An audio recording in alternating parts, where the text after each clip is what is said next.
दोस्तों, बिहार लोक सेवा आयोग की तरफ से यहाँ पे एक नई वैकेंसी आ चुकी है। ये वैकेंसी आपको 102 पोस्ट के लिए वैकेंसी है।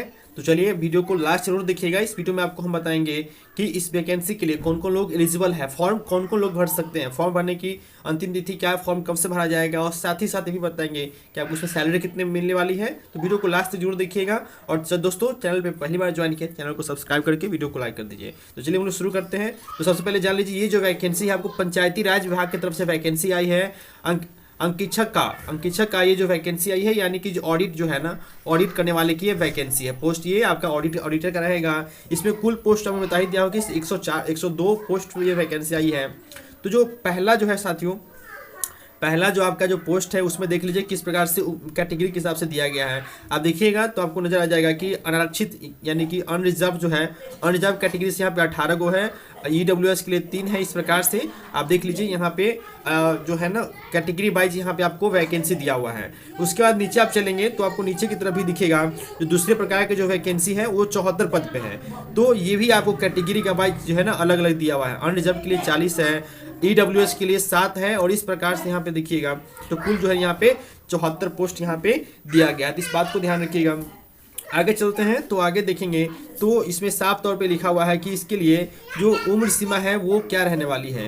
तो चलिए आपको वो भी बताते हैं। और सबसे पहले दोस्तों, इसमें आपको ये सैलरी की बात कीजिएगा तो सैलरी इसमें आपको मिलने वाला है, ये लेवल 5 का रहने वाला है। लेवल 5 यानी कि अगर सब कुछ आप मिला दीजिएगा तो ये आपका जो है लगभग आपको 55,000 से 70,000 के अराउंड में जो है इसमें आपको सैलरी मिलने वाली है। सब पे जो हैंड सैलरी है सब कुछ जोड़ करके आपको जो है ना वो लगभग आपको 55 से 70,000 के बीच में ये सैलरी आ जाने वाली है। अब सबसे महत्वपूर्ण बात है कि इसको फॉर्म कौन लोग भर सकते हैं।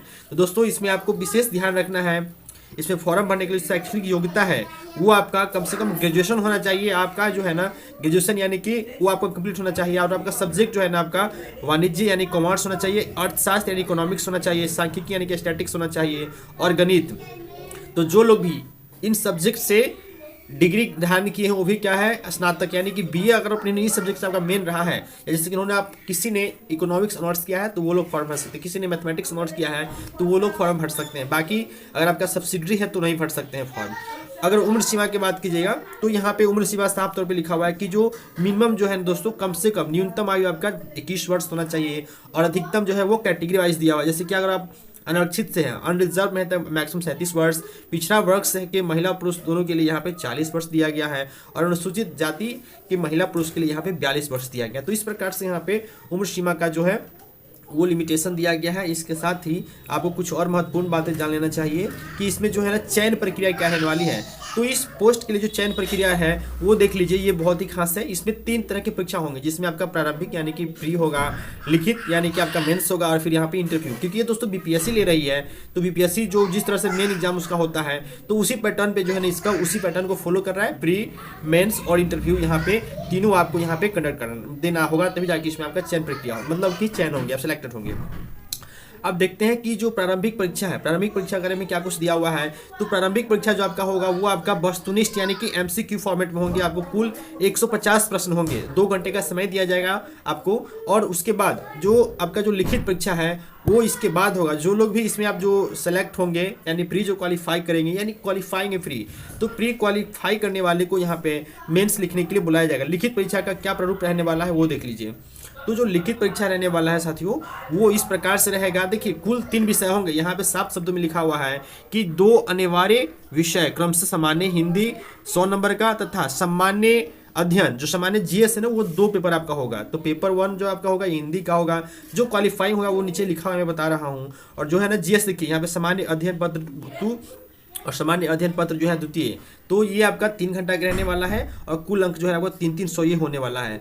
हिंदी जो है यहाँ पर दोस्तों ध्यान रखिए, इसके लिए भी 3 घंटे का समय तो दिया गया है, 100 नंबर, लेकिन आपको कम से कम इसमें सिर्फ 30 नंबर लाना जरूरी है। 30 नंबर आप ले आते हैं तो आप क्वालिफाई है, बट ये ध्यान रखिए क्वालिफाई करना जरूरी है। यदि आप क्वालिफाई नहीं करेंगे तो फिर आगे के लिए आप नहीं बढ़ पाएंगे, तो यहीं पर आपको गाड़ी रुक जाएगी। तो इस बात ध्यान रखिए। और वैकल्पिक विषय देखिए, ऑप्शनल विषय जो पहले बीपीएससी में हुआ करता था उस फॉर्मेट पे इसको लाया गया है कि अगर आपका वाणिज्य है तो आप वाणिज्य से मतलब कि उसमें आप पेपर देंगे। अगर इकोनॉमिक्स आपका ग्रेजुएशन में रहा तो इकोनॉमिक्स का एक बार आपको देना पड़ेगा, ये भी 3 घंटे का होगा और इसमें 300 नंबर का आपका एग्जाम्स लिया जाएगा। तो दोस्तों ये रहा आपका परीक्षा का प्रारूप कि किस प्रकार से आप यहाँ पे एग्जाम्स देंगे, प्री, मेंस और साक्षात्कार। देखिए साक्षात्कार के लिए, इंटरव्यू के लिए यहाँ साफ शब्दों में लिखा है कि इंटरव्यूज आपका होगा वो 120 अंकों का होगा। ये जो है ना इंपॉर्टेंट पॉइंट देख लीजिए कि हिंदी में अनिवार्य 30 अंक हैं जो अनिवार्य हैं, किंतु मेधा सूची में प्रयोजनार्थ उसकी गणना नहीं की जाएगी। मैं पहले ही बताया हूँ कि ये आपको सिर्फ क्वालिफाइंग है, मेरिट है, इससे नहीं बनेगा। मेरिट जो आपको बनेगा वो आपका जीएस पेपर 1, जीएस पेपर 2 और इंटरव्यू के मार्क्स से ही बनेगा। तो इस बात को आप ध्यान रखिएगा। और जो इंटरव्यू के लिए बुलाया जाएगा वो 2.5 जितने पोस्ट हैं उसके 2.5 गुना जो नंबर ऑफ कैंडिडेट्स है वो इंटरव्यू के लिए यहाँ पे आमंत्रित किए जाएंगे। तो इसका चयन प्रक्रिया है। बाकी जो इससे संबंधित है वो आपको विशेष जानना है तो इस हमारे टेलीग्राम चैनल ज्वाइन कर लीजिए। इस टेलीग्राम चैनल पर इसका PDF अपलोड कर दिया जाएगा। और यहाँ पे जो फॉर्म भरने का जो डेट है दोस्तों वो मैं बता देता हूँ आपको, क्योंकि फॉर्म भरने का जो लास्ट डेट है ना उससे पहले ही आप फॉर्म भर ले। जो लोग भी बीपीएससी का फॉर्म पहले भरे होंगे उनके लिए तो बहुत आसान है, क्योंकि उसकी सारी चीज़ वहाँ पे क्लियर है। देखिए फॉर्म भरने का जो स्टार्टिंग डेट है 5 फरवरी है और आखिरी डेट 26 फरवरी, ये जो डेट है याद रखिए।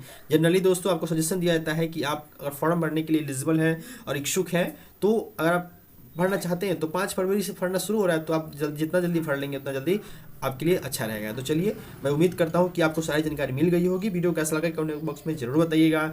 और भी कोई प्रॉब्लम है तो मुझे कमेंट बॉक्स में पूछ सकते हैं। मिलते हैं अगले वीडियो में।